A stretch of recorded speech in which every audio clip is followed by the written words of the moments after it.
خشک اصل خیلی طریقه که بهار کشید تماشا میایی بهار اینجا اگر ولی کارچه را دوری ماشین میاریم اینجا قوق میچینیم میخریم دیگه در سنگ گرده در سنگ تلخه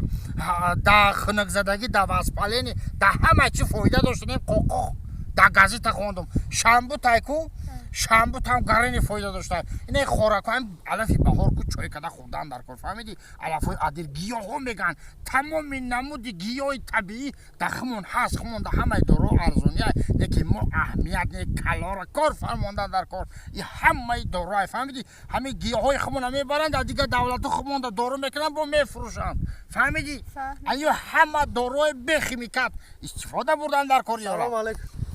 اکا سازی خوبی سازی خوبی سلامتی خوبه رحمت مایوفکا بیشی ها مایوفکا پراکا دباهور سازگا خوب اتانکو اتان هم پیشدار باغ اومدگه چقدر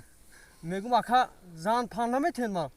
چی زن پان نمیتین ما تو زن داری تو زن گرفتی مو بگرده بزن آخی گوش که مرا من چخیل برم تر زن بتم اوتات داری اوتات برا بگو اوتا مرا زن بتین هم اوتات عقل داره که میفهمه یکم خلاصه که برابر با مای پی چورایت میشیم فهمیدی یکم؟ فهمیدم تو مرا فهمیدی؟ فهمیدم انا که بتاو شگم شد میا مرا زن برا اوتات بگم خلاصه کار کلون این کارو را باید کلونه مسئولیت کنم بعد ما هجوم کنیم هم خلاص هوایا میانا ما زهر گره پاچه هم سوخته گره باید درخت سوز کنی را خواهی سینو سال هم میرفته این کار آدم ها زور بیاورده کار خین میشیده هوایا